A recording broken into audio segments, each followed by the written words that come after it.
This was the biggest disappointment of my whole 2 months of reading, and I know I'm gonna get hate for this. Like, I know I'm so scared to say this because people are gonna come for me.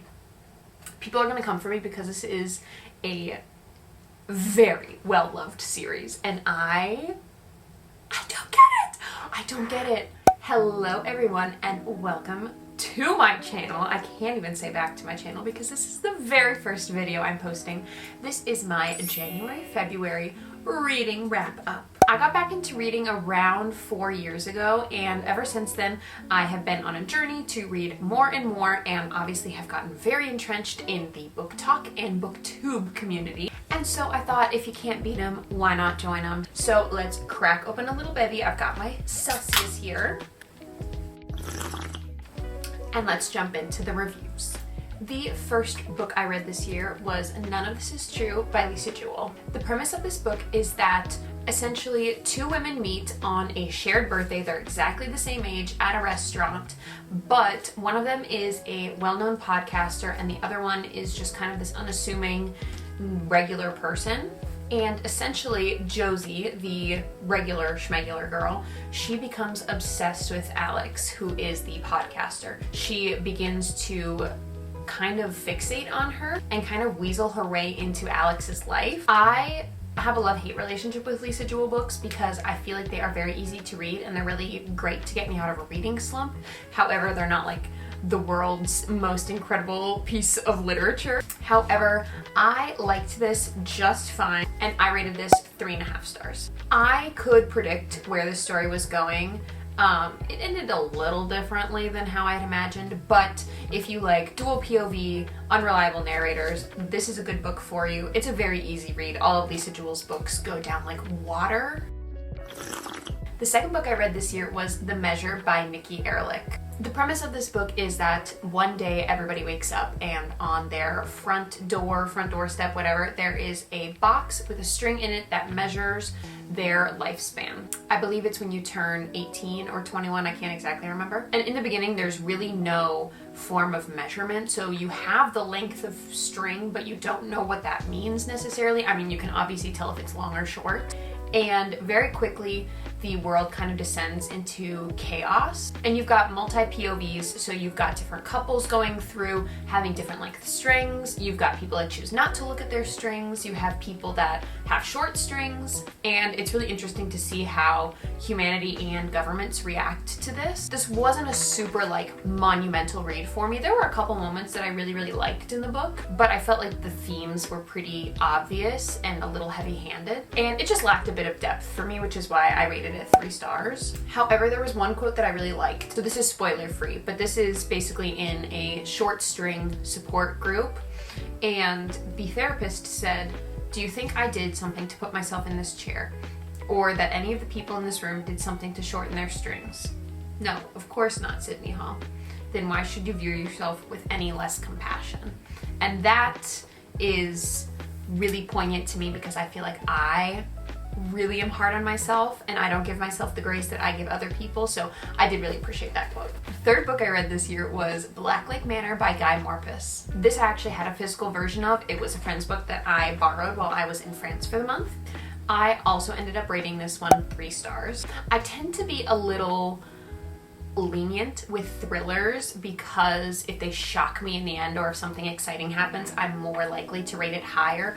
But in reality, I really didn't understand a lot of the lore going on in this book. Essentially, the premise is that there is this billionaire and he creates a technology that essentially allows you to be in a place that you're not. It's like sort of hologram-ish type technology. He ends up getting murdered at the beginning of the book at this party that he's throwing, and then our main character essentially has to play detective and figure out who killed him. What makes this book a little bit more interesting than a regular thriller is that there is an element of kind of magical realism. There's an indigenous tribe featured in this book that has the ability to turn back time. And so it's really interesting to see the time being turned back and our main character have no idea of what she's just investigated over the last few hours. Ultimately, it was an easy read and I liked it enough. I didn't like really any of the characters though, so you'll see that's a theme for me. I like to like the characters in the books I'm reading.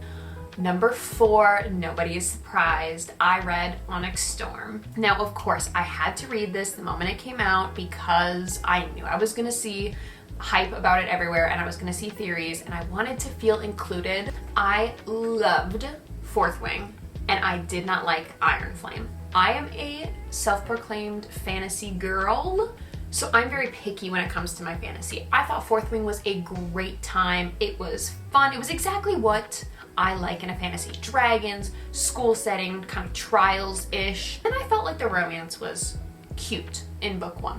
Not really enemies to lovers, but whatever. Book 2, I felt like the pacing was absolutely garbage. I did like the last 30% of the book, but that doesn't make up for the first 70% of it being the miscommunication trope, or Violet not trusting Xaden, or Xaden not trusting Violet. Like, that just pissed me off to no extent. So by the time we picked up in Onyx Storm, it picks up right where we left off, and tell me why I was so freaking confused. Tell me why I'm reading this and I'm saying, I have never met half of these characters before in my life. Why are you introducing these people that we literally do not know who they are in such like a casual manner? I didn't know who you were talking about. And I watched a recap video of Ironflame and Fourth Wing. I didn't go through the process of rereading all of them because I had checked them out from the library when I originally read them. But the woman was too stunned to speak. I was still so lost, and I know I'm not alone in this. Everybody else has been saying exactly the same thing.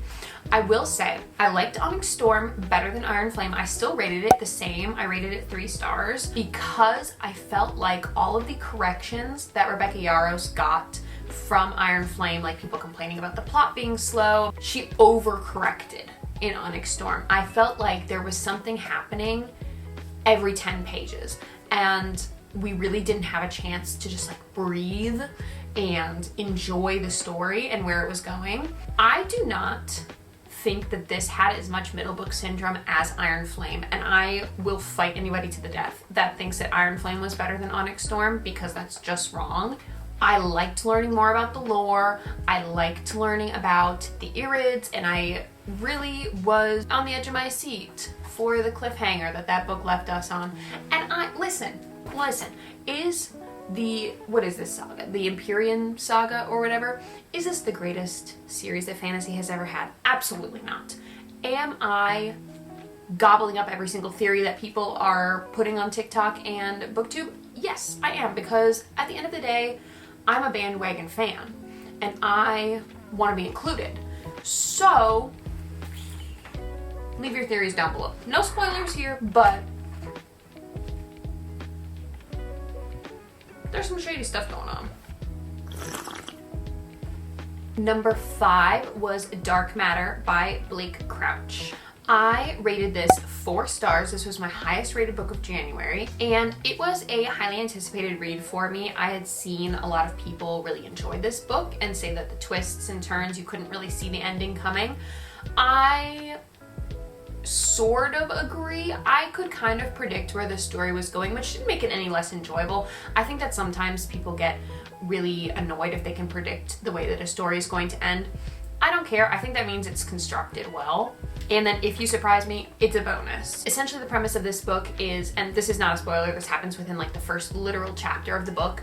Essentially, our main character gets abducted by someone, we don't know who, and gets put into this weird contraption that spits him out in a laboratory that he is then welcomed into, and they're like, oh my gosh, how was your journey? How was it? Blah, blah, blah, blah. They're testing him, they're taking all these tubes. He is so freaking confused. He does not know what is happening. This story is about multiple dimensions, infinite universes, and if that is something that kind of blows your mind, you are in good company, because I fully cannot grasp what that really means.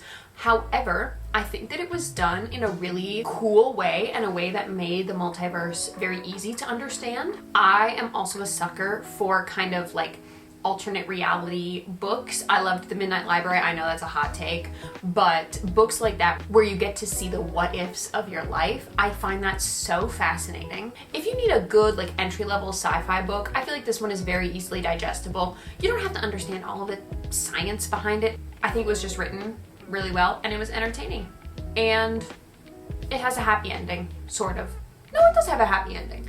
It has a happy ending, which I love. Alright, we are finally into my February books. February was a rough month for me mentally. So I read 10 books in February, which is a little unhinged. If I ever read that many books in a month, you know I'm not doing great. But we started off the month with Just for the Summer by Abby Jimenez. You might be asking yourself, Amber, why did you read this book that is so clearly like a summer romance book set in Minnesota, where I'm from, in February? And to that, I have no answer. I needed a palate cleanser after Dark Matter, and I had heard really good things about Abby Jimenez, so I picked it up with very, very, very high hopes. Maybe I'm a hater. I think I might just be a hater, but I'm just not a romance girly. And I rated this, actually I think I rated it 3.5 stars. Did I rate it 3.5 stars? Let's see on Fable. Oh, I did rate it 3.5 stars. I just felt like it could have been 50 to 100 pages shorter than what it was. I felt like the story kind of dragged on. Essentially, we have our main character, and she is a travel nurse.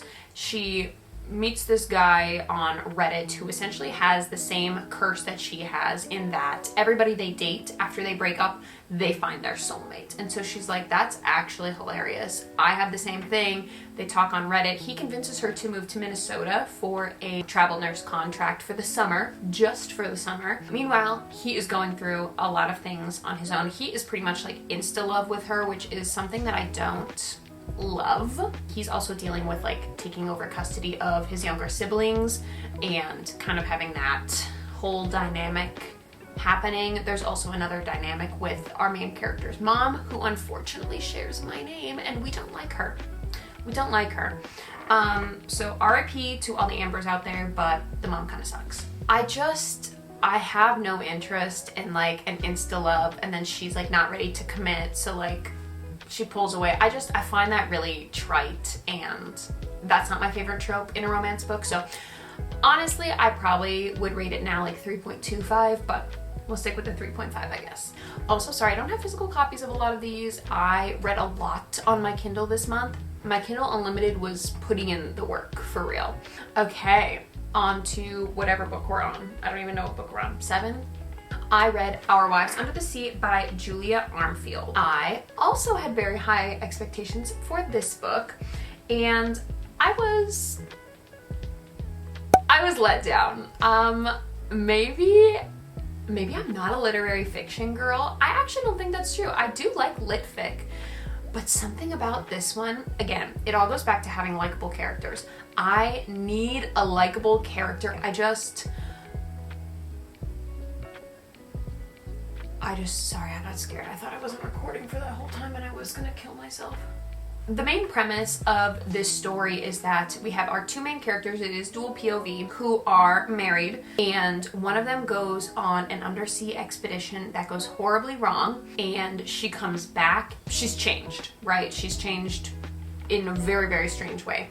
And so her wife is having to navigate her being a completely different person and what that means for their relationship. So we have Mary's point of view, who is the wife that did not go on the expedition, and her point of view is from present day, dealing with Leah's change. Leah is the one that went, I think, to the Mariana Trench. And it is heartbreaking in a sense because Mary is reflecting on the love that they shared, and there are some scenes where she's reminiscing on like when they got married or when they first met. You never get to see Leah the way that Mary sees Leah, but then you get the little tidbits of Leah's POV, which is what happened while they were trapped in the submarine underneath the ocean. Personally, I just felt like I was trudging through Mary's chapters to get to the chapters about Leah because I was so curious what happened. You do have to kind of step into like a non-reality when reading this book. It is contemporary, but there's a tiny bit of like supernatural stuff going on, and the ending was super predictable. I felt like I could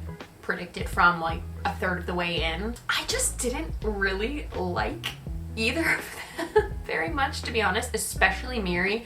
And because we spent the majority of the book with Mary, I was just uninterested because I really felt like her character was not that likable, and I felt like the story was just written in a way where I did not connect with either of the characters. Of course, this is all my opinion, but I did rate this 2.75 stars. It just wasn't for me. Maybe it'll be for you, but I would check it out from the library and give it a shot before you buy the paperback. And then if I thought that was bad, this was the biggest disappointment of my whole 2 months of reading. And I know I'm gonna get hate for this. Like, I know I'm so scared to say this because people are gonna come for me.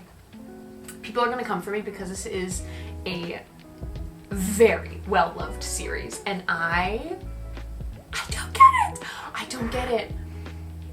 I read The Cruel Prince by Holly Black, and I rated it 2.5 stars. I did not like it, and my expectations were through the roof, okay? This is one of those series that I feel like everybody has read, on par with like Red Queen, Fourth Wing, Throne of Glass, ACOTAR. Like, I feel like if you're a fantasy person, you've read the Cruel Prince series. I hated our FMC Jude. I hated her. She was annoying. Also, I'm not a bully romance girl. It'll just never be my thing. Kaigen, our Cruel Prince, is so mean, like for literally no reason. He actively tries to maim Jude and her twin in like the first few chapters of this book. He's just a twat. Like, I just do not like him. I don't like Jude because she is so annoying. She's so annoying. So Jude and Taryn, her twin, and her older sister Vivian are living in the human world when all of a sudden one day Maddox, who is Vivian's real father, appears, murders their parents, he's also Fae, and takes them to Faeland, which is underneath a hill. I also, it gives me the ick in fantasy books when you have the human world that's like modern and then the fantasy world like right next to each other and they go back and forth all the time. That's just not my cup of tea. That is in this book, and it just takes me out of the fantasy of it all, I think. And essentially, Maddox decides to raise them all as his own. Vivian is half Fae, so she has all the powers and everything, but Jude and Taryn are just humans. They're getting raised, though, as if they were Fae, and their adopted father is like pretty influential, so they're getting all of this amazing schooling. There's a lot going on behind the scenes, obviously, but I honestly felt like there wasn't even as much court intrigue as I would have liked. And of course the ending, yeah, sure, interesting, whatever, it was a twist I didn't see coming, sort of, but I just really have no interest ever in continuing this series. So anyways, 2.5 stars, least favorite read of January and February. The next book I read was The Sword of Kaigen, and this redeemed my reading month endlessly, okay? This book lived up to the hype. It lived up to the hype. Thank goodness. Finally. The story follows the Matsuda family who live on a mountain in the Kaigenese Empire, and they are a family of warriors. In this world, depending on where you are, what location, which country, you have different powers that are passed through the high houses. So the more elite your house is, the stronger your power is because of the centuries of breeding and intermarriage and all of this stuff. So the Matsudas are arguably the most powerful family in Kaigen, and they hold the power to wield water and ice. We follow Mamoru, who is the eldest son in this family, and Misaki, who is his mother. I honestly felt like this was one of the easiest stories to get invested in right away because you are reading and these characters are really interesting and well fleshed out. What I really, really loved about this book was the pacing, because the pacing was so different than pretty much any other standard fantasy book that you'll find. We essentially have the climax of action happen about 60% of the way through the book, and then the last 40% is dealing with the ramifications of this event that happens. And when I tell you, I was sobbing like 60%, basically like from 60% to the end of the book. There would just be quotes that I was like, oh my gosh, ML Wang knew what she was doing. The only reason I couldn't give this book 5 stars was because this is a standalone, but it's not a standalone in that it was designed to be a standalone. ML Wang discontinued this universe after she published this book. I have so many unanswered questions about the world and what is happening before and after this story, so that's the only reason it doesn't get 5 stars in my book. If this was a true standalone and we had kind of full circle questions answered about what's going on in the background of this world, it would be a 6-star read easily for me. However, if you are okay with knowing that some of your questions are going to be unanswered, go into it knowing that you could easily give this 5 stars. I really, really loved the focus on Misaki and her relationship as a mother, as a wife, as a warrior, as a woman. I feel like that's a perspective that we don't get in a lot of fantasy books, having a middle-aged woman be our main character, and I felt like that lent to so much more depth and reflection and meaning that we could draw from this story. Sword of Kaigen, beautiful. Please Emma Long, just please bring this universe back someday. Thank you. After that, I needed a palate cleanser, so I picked up one of the books on my physical TBR that I am trying to work down this year. I actually don't have that many. I think I maybe only have like 10 or so left, maybe not including the ones I just bought. I had previously read The Silent Patient, like maybe I read it in 2022. I rated this 3 stars. I do feel like The Silent Patient was stronger. I just felt like the twist at the end wasn't super believable. I predicted actually that twist, but I was like, no, there's no way it could be that because of XYZ. But the way that wrapped up was just kind of unbelievable for me. Like it took me out of the reality of the story. If you're gonna read a book by this author, I would just go for The Silent Patient. It was fine, 3 stars.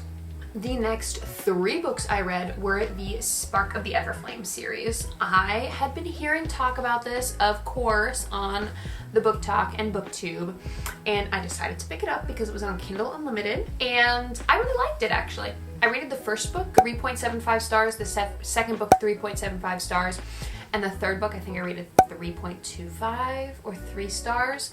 I did feel like the third book was the least strong out of the 3 of them. We follow DM, who is our FMC, and she is a mortal who lives in this world where the descended rule over the mortals and descended alike.